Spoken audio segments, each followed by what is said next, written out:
Shalom Bapak Ibu yang terkasih di dalam Tuhan. Selamat pagi, selamat berjumpa dalam hadirat Tuhan yang luar biasa. Kita percaya kalau kita boleh ada di tempat ini, semua karena kemurahan Tuhan yang begitu luar biasa. Sebentar kita akan mulai ibadah kita. Saya mengundang Bapak Ibu untuk bangkit berdiri. Sama-sama kita akan pujikan, sebab Kau layak terima pujian Tuhan.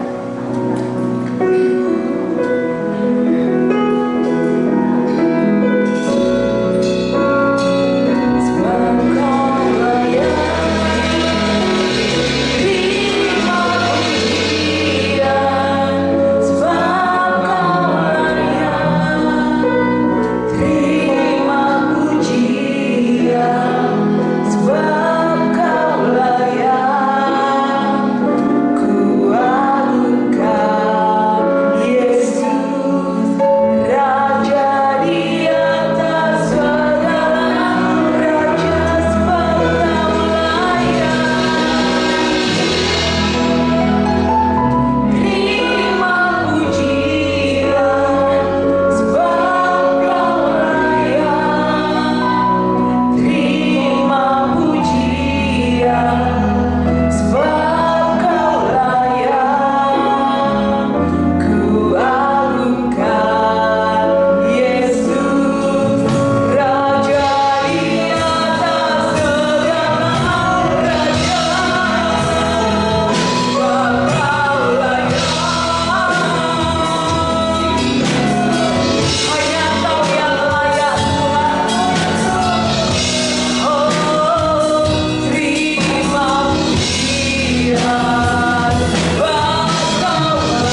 akhirnya Tuhan berkarya Tuhan.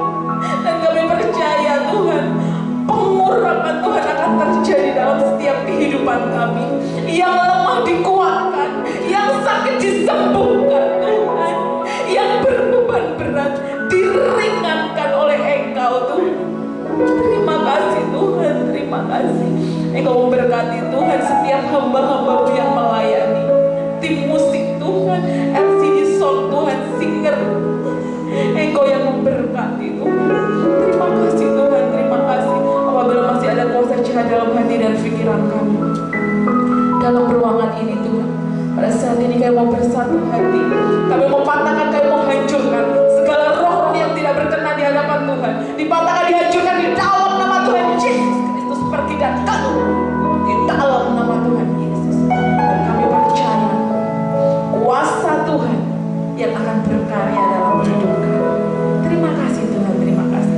Kami buka ibadah pada pagi hari ini di dalam nama Bapa, Putra, Anak dan Roh Kudus yang telah menjadi Tuhan dan Juru Selamat kami yang hidup. Haleluya, amin. Sekali lagi shalom Bapak Ibu yang terkasih. Shalom. Ada sukacita di tempat ini, ada sukacita berkat sola-sola yang masuk ke dalam Tuhan. Haleluya. Yes.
Sebenarnya kita berikan hati kita yang terbaik, Mas Tuhan.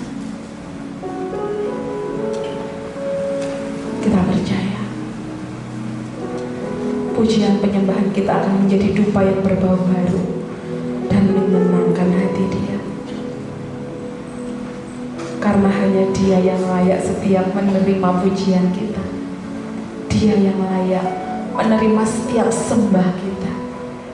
Terima kasih Tuhan. Kami perlu Engkau Tuhan.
So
bersama dengan kami di tempat ini. Roh Kudus yang melawat setiap hidup kami pada pagi hari, satu persatu tidak ada yang terkecuali Tuhan. Saat kami memuji, menyembah Engkau, kami boleh merasakan hadirat Allah memenuhi hati kami, memenuhi pikiran kami, sehingga kami boleh selalu fokus akan Engkau Tuhan. Seperti pujian ini, satu-satunya yang kami andalkan hanya Engkau Tuhan. Satu-satunya yang kami percaya hanya Engkau Tuhan. Sebab Engkau segala-galanya buat kami, Yesus. Terlebih sebentar Tuhan, kalau kami rindu untuk mendengarkan kebenaran firman, Kau berbicara dalam setiap kami, Yesus. Saat Tuhan menegur kami, Tuhan lembutkan hati kami. Kami mau menerima setiap teguran dari Tuhan yang mengubahkan hidup kami. Terus kami diubahkan, karakter kami diubahkan, kami semakin dipulihkan Tuhan, hingga pada akhirnya kami akan menjadi serupa dengan Engkau Tuhan. Terima kasih Tuhan, kerjakan biar Roh Kudus yang menyucikan hati pikiran kami Tuhan, dan urapan Allah turun mengurapi setiap kami, baik kami yang menyampaikan, dan Tuhan pakai masih lidah kami Tuhan. Terima kasih biar Tuhan yang berkata-kata dalam setiap kami. Kalau masih ada kuasa iblis, roh jahat yang berusaha terus mengganggu baik di pikiran kami, di hati kami, saat ini kami tolong, kami usirkannya di dalam nama Tuhan Yesus Kristus. Pergi dan keluar, dihancurkan. Kami percaya hanya Roh Kudus-Mu Tuhan yang memenuhi setiap hati pikiran kami, Yesus. Dan kami siap untuk mendengarkan kebenaran firman-Mu Bapa. Hanya di doa kami beralaskan hanya di dalam nama Tuhan Yesus. Hamba-Mu sudah berdoa dan mengucap syukur. Haleluya, amin. Shalom, selamat pagi. Salam damai sejahtera dalam kasih Tuhan kita Yesus Kristus. Ya, memang ada banyak ya yang tidak hadir. Ya, sudah bilang sama saya kalau ada acara ya, mungkin karena ini libur sekolah juga ya. Jadi ada beberapa jemaat yang keluar kota. Bapak Ibu ya, tak apa-apa. Tetap kita bersukacita di dalam Tuhan ya, puji Tuhan. Sebetulnya ini hambanya Bapak Gembala ya, tapi Bapak Gembala kurang sehat, jadi nggak bisa hadir Bapak Ibu ya. Biar kita bawa dalam doa terus ya. Semoga Bapak Gembala terus Tuhan beri kesehatan ya, supaya tetap kuat di dalam melayani Tuhan Bapak Ibu ya. Puji Tuhan. Shalom Bapak Ibu ya, pagi ini kita kembali mendengar firman Tuhan ya. Dan saya percaya saat kita mendengar firman Tuhan Bapak Ibu, iman kita ini harus bertumbuh Bapak Ibu ya. Dan pertumbuhan iman, firman Tuhan katakan, hanya lewat kita mendengar akan kebenaran firman Tuhan Bapak Ibu. Makanya saat kita mau mendengar firman Tuhan, kita harus menyiapkan hati kita ya, menyiapkan pikiran kita ya, untuk kita bisa mendengar firman Tuhan ya. Terus kita fokus dengan Tuhan ya. Terus kita mengarahkan pandangan kita kepada Tuhan ya Bapak Ibu ya. Dan pagi hari ini kita mau belajar sama-sama, yaitu tentang lepas dari keinginan dunia ya. Saya mengambil tema lepas dari keinginan dunia ya. Setiap kita itu pasti punya keinginan Bapak Ibu ya. Kita memiliki keinginan, itu wajar Bapak Ibu ya. Nggak ada orang yang nggak punya keinginan, pasti kita punya keinginan ya. Seringkali kita ingin ini, ingin itu kan gitu dalam hidup ini Bapak Ibu ya. Karena kita ini makhluk personal. Tuhan menciptakan kita itu dengan pribadi. Artinya kita punya pikiran, perasaan, dan kehendak ya, Tuhan beri. Jadi wajar kalau kita ini punya keinginan. Saya pun punya keinginan. Apa ada di sini yang tidak punya keinginan? Tidak ada ya Bapak Ibu ya. Setiap kita pasti punya keinginan ya. Tetapi tidak semua keinginan dapat dibenarkan Bapak Ibu ya. Itu artinya tidak semua yang kita inginkan adalah benar. Tidak semua Bapak Ibu ya. Kalau kita berpikir bahwa semua yang kita inginkan itu benar, wah kita ada dalam masalah kan gitu Bapak Ibu ya. Karena apa? Karena hati kita ini seringkali menginginkan yang tidak benar ya. Jadi tidak semua keinginan kita itu dapat dibenarkan, apalagi harus dipuaskan, tidak harus ya Bapak ya. Oleh karena itu kita harus benar-benar waspada terhadap hati kita. Makanya firman Tuhan katakan kita harus bisa menjaga hati kita Bapak ya. Karena hati kita ini saat ini sudah tercemar oleh dosa. Makanya seringkali yang timbul keinginan-keinginan yang tidak benar Bapak Ibu ya. Ayo kita baca lebih dulu ya. Kita baca lebih dulu di dalam Injil Matius pasal 15. Injil Matius pasal 15 ayat yang ke-19. Karena cuma satu ayat, ayo saya undang Bapak Ibu kita bangkit berdiri untuk menghormati firman Tuhan. Kita akan baca ayat ini bersama-sama ya, dengan suara yang keras. Kalau yang nggak bawa bisa lihat di LCD ya. Kita baca bersama-sama. Injil Matius pasal 15 ayat yang ke-19. 2, 3. Timbul segala pekerjaan, pembunuhan, perzinahan, percabulan, pencurian, suap palsu dan hujat. Amin. Silakan duduk Bapak Ibu yang kasih Tuhan, berkati. Dikatakan dari hati itu muncul ya, segala pikiran jahat, pembunuhan, pencurian, percabulan, semua yang jelek-jelek itu ada di hati kita. Oleh karena itu kita harus bisa menjaga hati kita. Jadi tugas kita bukan memenuhi apa yang hati kita inginkan Bapak Ibu, tidak. Tetapi mengevaluasi, menguji apakah yang kita inginkan itu benar atau tidak. Ya, kita harus bisa mengujinya Bapak Ibu ya.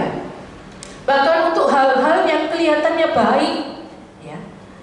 Contohnya ya, kita mau melayani Tuhan, saya mau melayani Tuhan, Bapak Ibu mau melayani Tuhan, itu hal yang baik, keinginan yang baik.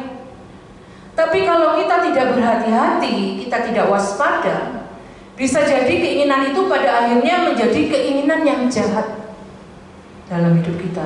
Karena hati kita ini penipu dikatakan ya. Hati kita ini licik Bapak Ibu ya, jahat, penuh tipu muslihat. Makanya kita harus menjaga apa yang diinginkan oleh hati kita Bapak Ibu ya. Karena dari hati itu akan terpancar kehidupannya. Firman Tuhan katakan ya, di dalam Amsal pasal 4 ayat 23 ya. Amsal pasal 4 ayat 23 di sana dikatakan Bapak Ibu ya. Jagalah hatimu dengan segala kewaspadaan, karena dari situlah terpancar kehidupan ya. Dari hidup kita ini ya, keluarnya itu dari hati Bapak Ibu ya. Makanya itu kita harus jaga hati kita ya, supaya benar-benar keinginan yang keluar dari hati kita itu keinginan yang baik Bapak Ibu ya. Dan hari ini kita sama-sama belajar Bapak Ibu ya. Saya akan belajar, saya akan ambil dari kitab Yakobus ya. Yakobus pasal 4 ayat 4 sampai yang ke-6 ya. Kita buka ya di dalam kitab Yakobus pasal yang ke-4 ayat 4 sampai yang ke-6. Di situ dikatakan, saya akan bacakan Bapak Ibu. Hai kamu orang-orang yang tidak setia, tidakkah kamu tahu bahwa persahabatan dengan dunia adalah permusuhan dengan Allah? Jadi barang siapa hendak menjadi sahabat dunia ini, ia menjadikan dirinya musuh Allah. 5. Janganlah kamu menyangka bahwa kitab suci tanpa alasan berkata, roh yang ditempatkan Allah di dalam diri kita diingininya dengan cemburu. Tetapi kasih karunia yang dianugerahkannya kepada kita lebih besar daripada itu. Karena itu ia katakan, Allah menentang orang yang congkak, tetapi mengasihani orang yang rendah hati Bapak Ibu ya. Bagian ini ditulis oleh Rasul Yakobus Bapak Ibu ya. Kalau kita membaca ya, Yakobus pasal 4 ini dari ayat pertama sampai ayat yang ketiga, kita menemukan beberapa jemaat ya bertengkar satu sama lain ya. Kalau kita baca ya Bapak Ibu ya, mengapa mereka bertengkar? Karena apa? Karena mereka berdoa minta sesuatu dari Tuhan ya, tapi nggak dapat ya. Mungkin dia melihat orang lain kok dapat, lalu timbul iri hati, ya, lalu bertengkar, Bapak Ibu ya. Jadi mereka berdoa kepada Tuhan untuk memenuhi apa yang menjadi keinginannya mereka, padahal keinginan mereka adalah salah, ya. Keinginan yang salah, ya, Bapak Ibu ya. Makanya di ayat yang ketiga kan dikatakan kan, atau kamu berdoa juga, tetapi kamu tidak menerima apa-apa karena kamu salah berdoa. Sebab yang kamu minta itu hendak kamu habiskan untuk memuaskan hawa nafsumu, ya. Itu seringkali kita, ya. Kita minta dengan Tuhan supaya Tuhan mengabulkan apa yang kita doakan, padahal itu keinginan-keinginan yang salah. Ini juga seringkali kita lakukan dalam hidup kita, ya. Seringkali kita berlaku seperti ini, ya. Contohnya, ya. Siapa di sini yang tidak pernah punya musuh? Pasti punya, ya. Ya, saya pun punya musuh, ya. Atau kalau yang tidak punya musuh mungkin punya teman, ya. Orang yang pernah membuat kita jengkel, ya. Pasti ya punya, ya. Tapi seringkali kalau kita menemukan hal yang seperti itu, lalu kita berkata, kita kepinginnya orang itu dihukum sama Tuhan, kan ya? Dengan hukuman yang seberat-beratnya, benar mendak, kan seperti itu kita, ya. Padahal kita sudah tahu firman Tuhan. Firman Tuhan katakan kebencian, ya, itu merupakan hawa nafsu juga. Kebencian itu salah, Bapak Ibu. Kita tahu, Bapak Ibu. Tapi kita ingin supaya orang-orang yang kita benci itu benar-benar dihukum oleh Tuhan, ya, seberat-beratnya, sehingga kebencian kita itu kita merasa puas, Bapak Ibu. Tetapi yang anehnya kita selalu minta Tuhan untuk memenuhi keinginan kita. Itu yang seringkali kita lakukan dalam hidup kita, Bapak Ibu ya. Kadang-kadang kita punya keinginan, tapi kita minta tolong sama Tuhan untuk memenuhi keinginan kita yang salah. Makanya itu kita harus berhati-hati, Bapak Ibu. Ya, sekali lagi dengan hati kita. Maka itu perlu kita untuk menguji, mengevaluasi apakah yang kita inginkan itu benar atau salah.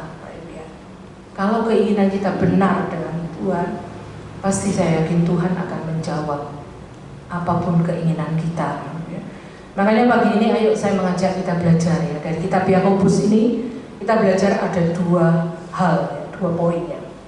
Yang pertama kita melihat betapa dalamnya persoalannya, ya. Betapa seriusnya persoalan, Bapak Ibu ya. Nanti yang kedua kita belajar solusi dari persoalan itu. Cuman satu solusinya, Bapak Ibu, kasih Tuhan, ya Bapak Ibu ya. Kita belajar, Bapak Ibu, sedalam apa, ya, seserius apa persoalan yang dihadapi, ya. Kalau kita baca dalam kitab Yakobus ini, saya akan bacakan kembali di dalam ayat yang keempat tadi, ya. Hai kamu orang-orang yang tidak setia, tidakkah kamu tahu bahwa persahabatan dengan dunia adalah permusuhan dengan Allah? Jadi barang siapa hendak menjadi sahabat dunia ini, ia menjadikan dirinya musuh Allah, ya. Jadi kalau kita lihat, ya, ayat ini ada dua gambaran, Bapak Ibu ya. Ya, kita bisa melihat dua persoalan yang serius, ya, yang dialami pada jemaat waktu itu, ya. Yang pertama dikatakan, hai kamu orang-orang yang tidak setia, ya. Jadi yang pertama ini adalah perzinahan rohani, Bapak Ibu ya. Hal yang pertama persoalannya, ya. Dikatakan tadi bahasa Indonesia menerjemahkan, hai kamu orang-orang yang tidak setia. Tapi kalau dalam versi bahasa Inggrisnya, semua terjemahannya itu dikatakan, hai kamu para pezina. Bukan cuma tidak setia, tetapi para pezina, Bapak Ibu. Jadi kata Yunani yang dipakai di sini adalah kata moikalides, Bapak Ibu. Itu artinya ketidaksetiaan di dalam pernikahan. Ya. Jadi makanya ini perkataan ini, hai kamu orang-orang yang tidak setia, bukan cuma tidak setia, tapi tidak setia dalam arti terjadi perzinahan secara rohani, Bapak Ibu ya. Allah itu telah memiliki kita sebagai umatnya, kan betul Bapak Ibu ya. Kita sebagai umat pilihan Tuhan, Tapi seringkali kita tidak mau. Kita malahan mencari yang lain untuk kita cintai. Itu yang seringkali terjadi. Contohnya di Perjanjian Lama, Bapak Ibu ya. Saat itu Tuhan ibarat seorang suami. Dia mengasuh umatnya, mengasihi, melindungi, memberi makan. Tapi ternyata umat Allah justru menyembah dewa-dewa lain. Ya, kan itu banyak terjadi di Perjanjian Lama bangsa Israel ya. Ya, dia malah menyembah dewa-dewa lain. Itu berkali-kali terjadi. Dan itu merupakan perzinahan secara rohani. Dan itu juga yang seringkali kita lakukan, Bapak Ibu. Kadang-kadang kita melakukan kesalahan yang sama.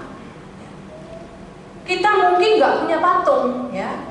Kita mungkin nggak menyembah patung, Bapak Ibu. Tapi kita punya keinginan-keinginan dunia, ya, yang kita jadikan segala-galanya di dalam hati kita. Itu yang seringkali terjadi. Kita lebih mencintai keinginan-keinginan dunia daripada mencintai Allah. Itu yang dimaksud kita sudah melakukan perzinahan secara rohani, Bapak Ibu ya. Bahkan penafsir dalam surat Yakobus ini, ya, intinya dia mengatakan kelihatannya religius, tetapi cara pandangnya duniawi. Ya, kelihatannya religius, tapi keinginannya tidak beda dengan dunia ini, Bapak Ibu ya.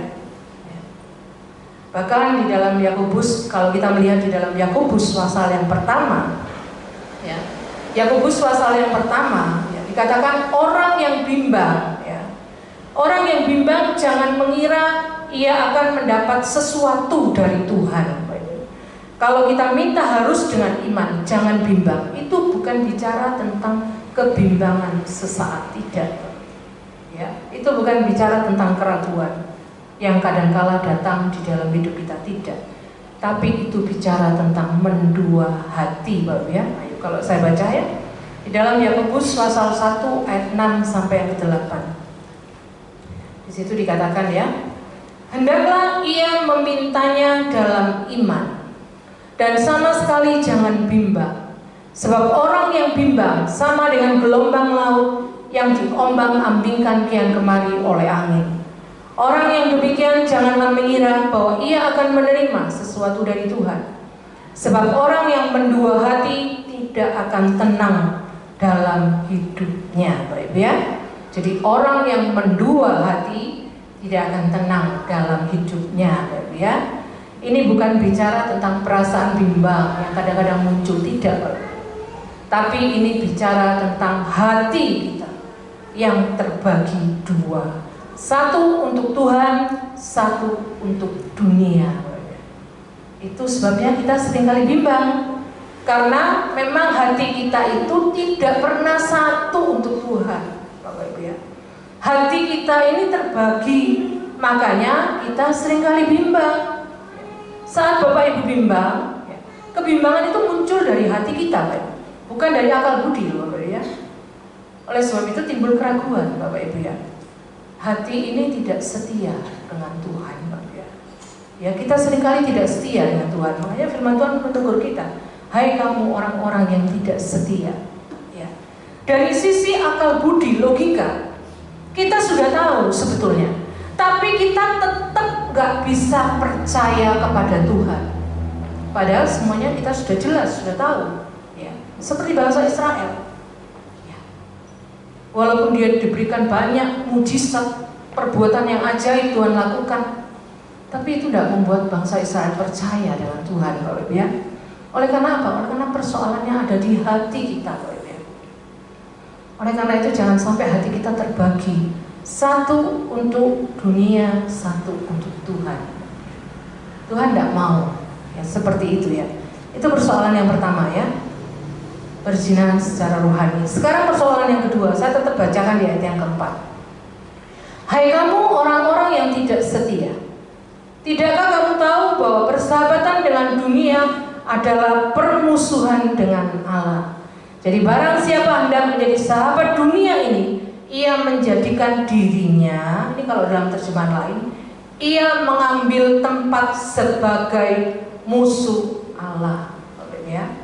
Jadi kalau yang tadi perzinahan secara rohani, yang kedua persoalannya permusuhan secara rohani, Bapak Ibu ya.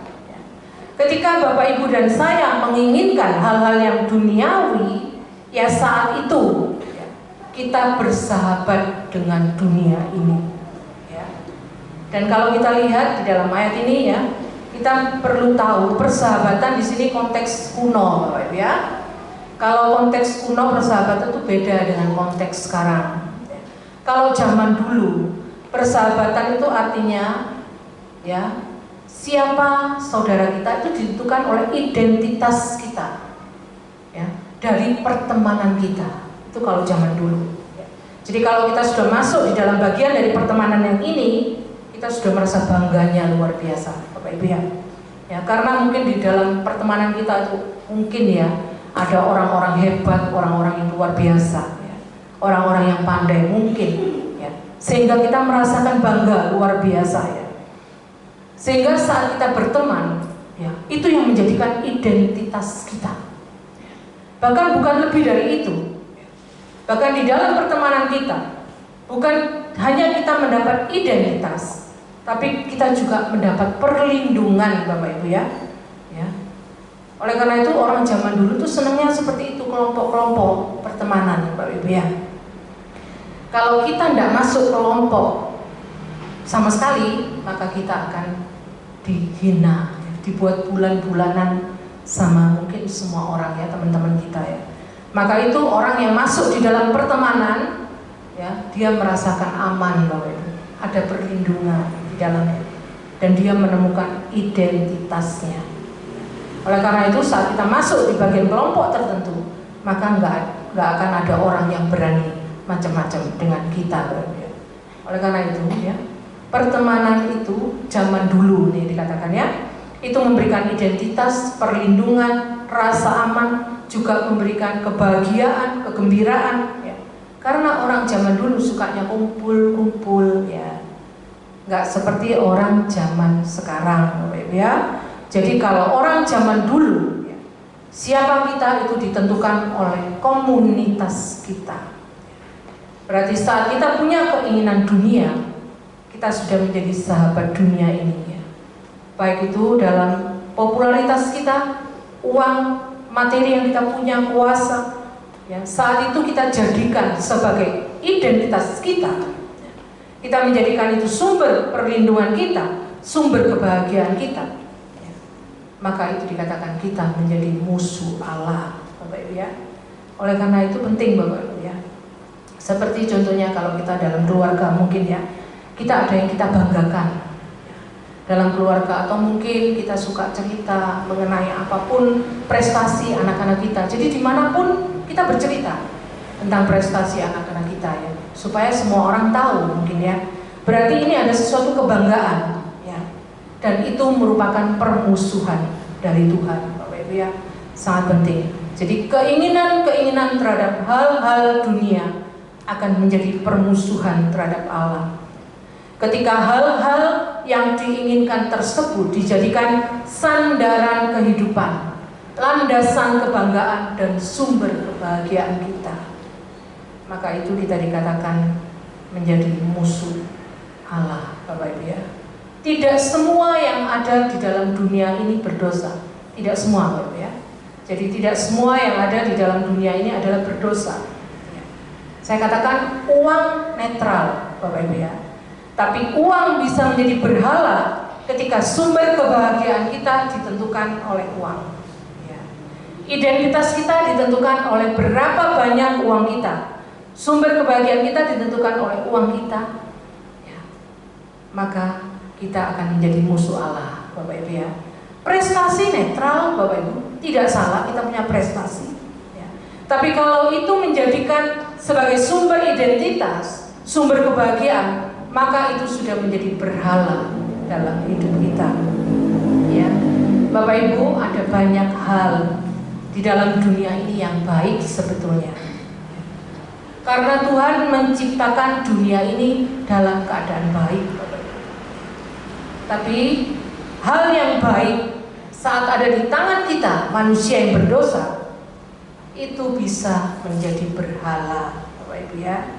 Dan ketika kita menjadikan semuanya itu berhala, maka kita sedang mengadakan permusuhan dengan Allah, Bapak Ibu ya.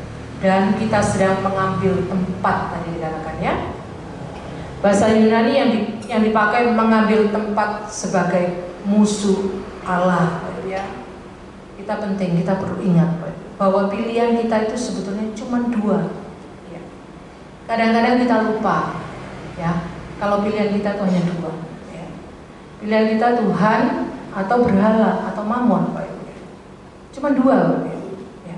Kalau kita pilih dua-duanya, ya, saya pilih Tuhan, saya pilih mamon, pilih uang, baik prestasi, baik apapun, maka kita pasti pilihnya itu berhala, mamon. Tuhan tidak mau. Nggak ada pilihan yang ketiga, Pak. Tuhan minta seluruh hatimu untuk Allah. Itu yang Tuhan minta. Seluruh hatimu untuk Allah. Atau saat kita memberikan separuh hati kita kepada yang lain, itu berarti kita memusuhi Allah. Kita menolak Allah, Pak. Saya katakan, salah nggak kita cari uang? Nggak salah, Pak Ibu. Ya.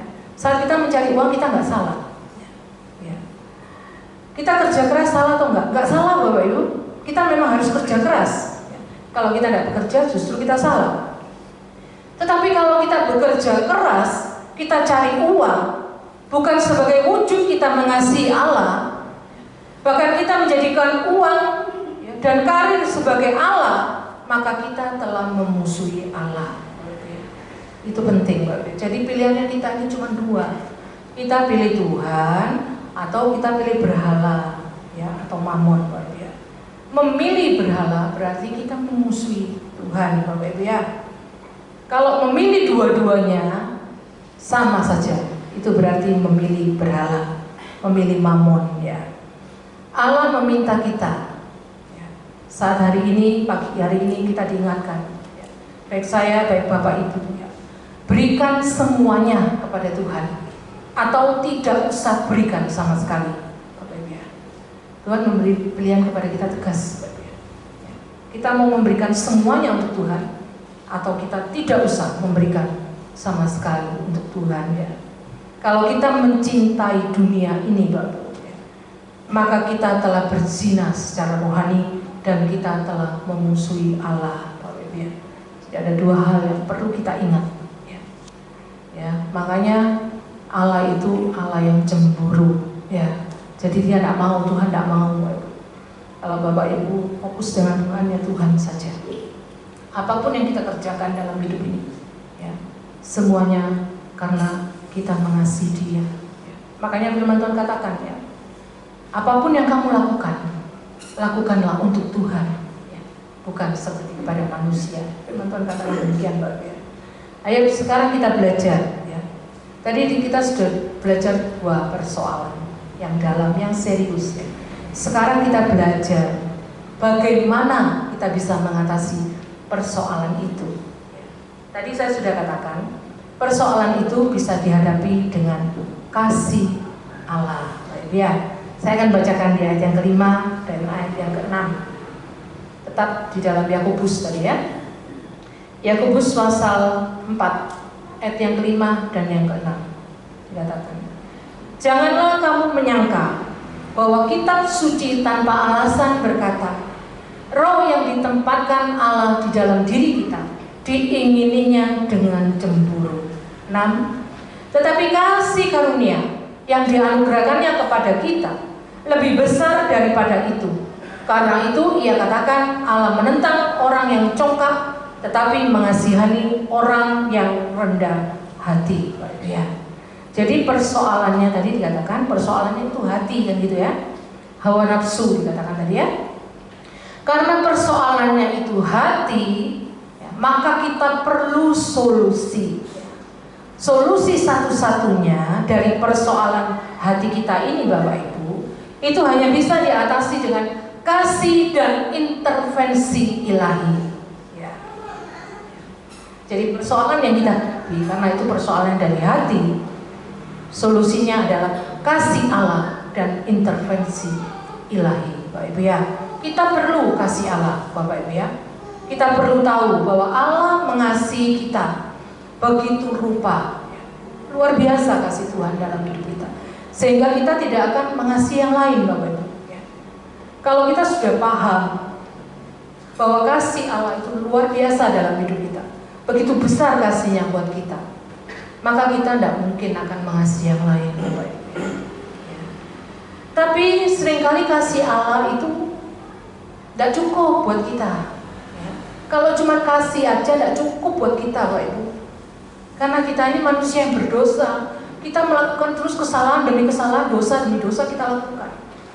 Oleh karena itu kita tidak cukup cuma butuh kasih Allah, tidak cukup, Bapak Ibu ya. Makanya Tuhan akan memberikan kita intervensi ya.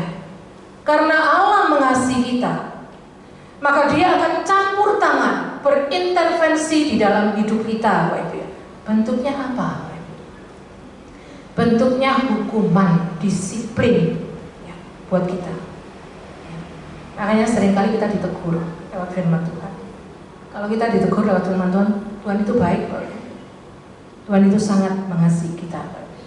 Karena itu kita tidak akan pernah cukup kalau Tuhan cuma ngomong, aku mengasihi kamu. Gak cukup, Bapak Ibu ya. Kadang-kala Tuhan perlu menunjukkan kasihnya kepada kita dalam bentuk apa? Disiplin, dalam bentuk hukuman ya. Seperti kita aja, orang tua jasmani, saat anak kita melakukan kesalahan ya, kita tegur ya, kita beri nasihat. Tapi kalau anak itu tidak mau, tetap bandel, maka kita perlu hukum kan ya, diberi disiplin anaknya kan, seperti itu. Begitu juga dengan Bapa yang di surga ya. Tuhan itu begitu mengasihi kita. Makanya itu Tuhan perlu berikan kepada kita disiplin dalam hidup kita. Karena persoalannya itu hati. Hati ini perlu diubah dengan apa? Dengan kasih Tuhan dan intervensi Tuhan dalam hidup kita. Oleh karena itu ayo kita melihat bagaimana Tuhan itu menyatakan kasih-Nya dalam hidup kita. Ayo kita lihat. Ada dua, Bapak Ibu ya. Yang pertama ya, saya akan bacakan di yang kelima tadi ya. Janganlah kamu menyangka bahwa kitab suci tanpa alasan berkata, roh yang ditempatkan Allah di dalam diri kita diingininya dengan cemburu, Bapak Ibu ya. Jadi yang pertama itu Allah sangat menginginkan umatnya. Makanya dikatakan roh yang ditempatkan Allah di dalam diri kamu diingini Allah dengan cemburu.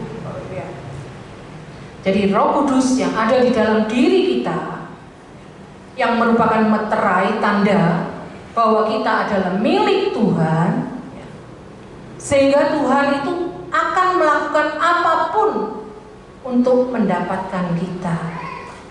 Makanya firman Allah katakan Allah itu Allah yang cemburu, pencemburu. Ya. Ya. Tapi cemburu yang dikatakan di sini bukan berarti iri hati loh, Bapak Ibu, tidak loh. Cemburu itu tidak selalu salah, Bapak Ibu ya. Ya. Malah kadang-kadang cemburu itu, berbicara cemburu itu perlu. Ya. Supaya pasangan kita, mungkin yang sudah punya pasangan ya, saat kita ada rasa cemburu, ya, supaya pasangan kita itu merasakan diperhatikan, disayang oleh kita kan, Bapak Ibu, seperti itu ya. Dan cemburu yang Tuhan katakan firman Tuhan ya. Sebetulnya Tuhan itu tidak pernah butuh kita, Bapak Ibu ya. Tapi justru Tuhan mengungkapkan ke kita, Dia mengatakan, aku sangat menginginkan kamu, luar biasa ya. Aku ini cemburu ingin mendapatkan kamu, Bapak Ibu ya. Jadi Allah itu betul-betul sangat menginginkan dalam hidup kita ya. Untuk kita boleh menjadi anak-anaknya ya, Bapak Ibu ya. Itu penting, Bapak Ibu ya.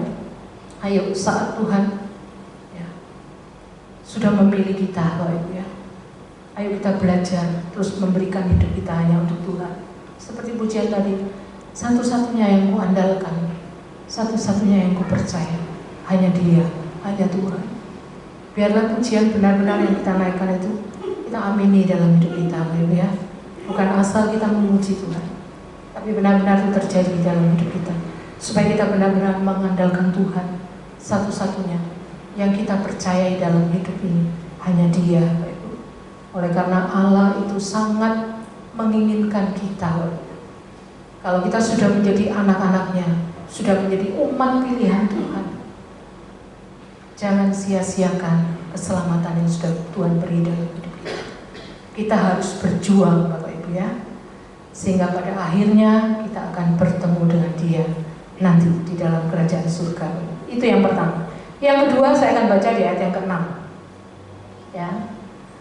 Ayat yang ke-6a, sebetulnya tidak apa-apa, saya baca semua. Tetapi kasih karunia yang dianugerahkannya kepada kita lebih besar daripada itu.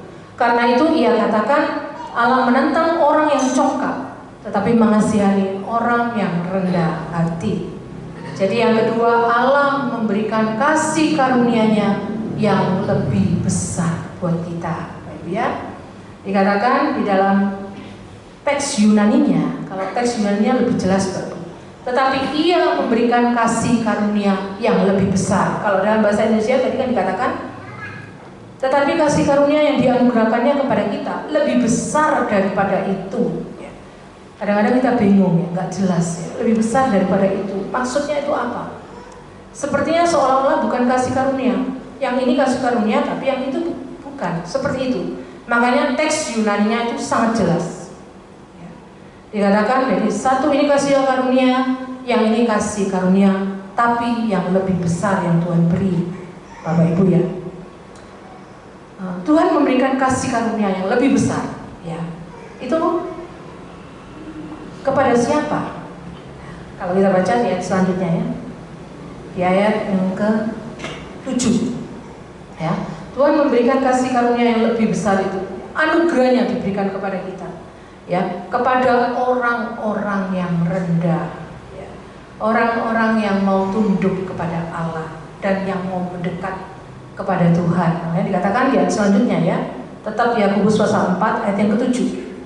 Karena itu tunduklah kepada Allah dan lawanlah iblis, maka ia akan lari daripadamu. Ya, yang ke-8, mendekatlah kepada Allah dan ia akan mendekat kepadamu. Tahirkanlah tanganmu, hai kamu orang-orang berdosa, dan sucikanlah hatimu, hai kamu yang mendua hati. Jadi maksudnya ini Bapak Ibu ya, supaya kita bisa memahami. Allah pencemburu itu kasih karunia untuk kita. Kasih karunia. Kasih karunia. Allah akan melakukan apapun untuk mendapatkan kita kembali. Ya. Makanya seringkali ada orang bilang, kalau orang itu sudah milik Tuhan, walaupun dia masih tidak mau, masih lari kemana-mana, pasti pada intinya nanti ditangkap oleh Tuhan. Ya. Itu kasih karunia, Bapak. Tapi seringkali makanya Tuhan memakai apa? Cara apa? Mendisiplin kita. Ya. Tuhan menghukum kita. Itu kasih karunia, Bapak. Ya. Tapi ada kasih karunia yang lebih besar dari itu, dikatakan firman Tuhan. Kasih karunia ketika kita menganggap diri kita itu rendah, Bapak Ibu. Kita benar-benar perlu Tuhan. Kita butuh Tuhan. Dan kita mau tunduk kepada Tuhan, menyesali semua dosa-dosa kita, maka kita diberi kasih karunia yang lebih, Tuhan katakan. Artinya kasih karunia yang tanpa hukuman. Ya. Itu Bapak Ibu ya. Itu yang Tuhan katakan pada kita saat ini, pagi hari ini. Kita mau pilih kasih karunia yang mana? Ya. Apakah kita masih mengejar hal-hal duniawi? Kalau kita masih mengejar hal-hal duniawi, Tuhan katakan silakan. Ya. Berarti tidak ada kasih karunia lebih buat kita. Ya. Karena tadi saya sudah katakan, kita pasti akan kembali kepada Tuhan. Karena kita ini miliknya. Ya. Tapi Tuhan mengembalikan dengan berbagai-bagai macam disiplin, hukuman dalam hidup kita. Seperti bangsa Israel, ya, dalam perjalanan menuju tanah perjanjian. Dia terus berputar-putar di padang gurun sampai 40 tahun ya. Tapi pada intinya tetap ya ditangkap oleh Tuhan. Begitu juga dengan hidup kita, Bapak. Kita ini sudah ada dalam kasih karunia Tuhan ya. Tapi kalau kita nggak mau ya, kita lari masih kemana-mana, kita menolak. Tapi pada intinya Tuhan pasti tangkap kita ya. Ya. Tapi masa kita mau seperti itu? Enggak, Bapak ya. Justru kita mau kasih karunia yang lebih besar dari Tuhan. Oleh karena itu, kalau kita mau kasih karunia yang lebih besar dari Tuhan, kita bilang kepada Tuhan, Tuhan, aku ini orang berdosa. Aku mau melepaskan semua berhala dalam hidupku. Biar Engkau satu-satunya yang berharga dalam hidupku, Pak. Ya. Ayo kita berpikir seperti itu. Ya. Biar Dia satu-satunya, Pak. Tidak ada yang lain dalam hidup kita. Ya. Kalau kita punya sesuatu yang lebih, mungkin prestasi, ya. Mungkin materi, itu semua karena Tuhan percayakan dalam hidup kita. Karena kita ini bukan pemilik, Bapak Ibu. Kita ini hanya penata layanan, pengelola, dan Tuhan minta apa yang Tuhan percayakan dalam hidup kita, apakah kita sudah bisa mengelolanya dengan benar. Semua yang kita miliki dalam hidup ini, biarlah semuanya kita gunakan untuk kemuliaan nama Tuhan. Gak ada yang lain. Ya. Makanya firman Tuhan katakan, biar Dia semakin besar, kita semakin kecil. Kita gak ada artinya apa-apa. Kita ini semua sama di hadapan Tuhan. Tidak ada yang lebih, sama. Tuhan selamatkan kita sama, gak ada yang lebih. Tapi yang Tuhan minta, supaya hati kita terus fokus dengan Tuhan. Saat hati kita terus fokus dengan Tuhan, kita andalkan Tuhan. Saya percaya kasih karunia Tuhan, anugerahnya yang lebih besar akan Tuhan nyatakan dalam hidup kita, Bapak Ibu ya. Dan saya akan tutup, Bapak Ibu ya. Ada kalimat ini ya, saya akan tutup. Di dalam anugerahnya, Allah telah memenuhkan kehampaan hati kita dengan dirinya, supaya Dia menjadi satu-satunya di dalam hidup kita, Bapak Ibu ya. Luar biasa kalimat ini ya. Seringkali kita mengalami kekosongan di dalam hati kita. Pada titik-titik tertentu kita akan merasakan hati kita seperti hampa, kosong. Tapi dikatakan biarlah kita memenuhkan itu dengan Tuhan. Biar Dia yang menjadi satu-satunya dalam hidup kita, yang terutama dari segala-galanya. Hanya Dia, ya. Bukan cuma dari perkataan kita, tapi benar-benar yang keluar dari hati kita yang terdalam. Itu yang Tuhan minta. Oleh karena itu, supaya kita punya kasih karunia yang lebih, anugerah yang lebih besar buat kita, kita belajar untuk kita mau rendah, ya. Dikatakan firman Tuhan, Allah mengasihi orang yang rendah hati. Bahkan orang yang congkak akan direndahkan oleh Tuhan. Ya. Tuhan mengasihi dalam hidup kita, Bapak Ibu ya. Oleh karena itu kita belajar tunduk kepada Allah. Apa yang Tuhan katakan lewat firman-Nya, itu semuanya baik, Bapak Ibu. Karena Tuhan mau mengubah hidup kita. Lewat firman Tuhan, kita diberi rambu-rambu. Kalau kita tidak ada firman Tuhan, kita tahu dari mana ketetapan-ketetapan Tuhan, kita nggak pernah tahu. Tapi kita tahu lewat firman Tuhan. Semakin kita banyak membaca firman Tuhan, kita semakin tahu apa ketetapan Tuhan dalam hidup kita. Sehingga kita waspada, Bapak. Karena hati ini benar-benar penipu. Kita Yeremia mengatakan ya. Hati kita ini licik, Bapak Ibu ya. Kadang-kadang kita senang, kadang-kadang tiba-tiba kita susah. Ya. Itu hati kita. Ya. Oleh karena itu penting kita bisa menjaga hati kita, supaya kita bisa memenuhkan Kristus dalam hidup kita. Belajar kita mendekat kepada Tuhan. Ya. Karena firman Tuhan katakan, saat kita mendekat kepada Tuhan, maka Tuhan akan mendekat dalam hidup kita, Bapak Ibu ya. Puji Tuhan, Bapak Ibu ya. Ayo kita tutup Alkitab kita.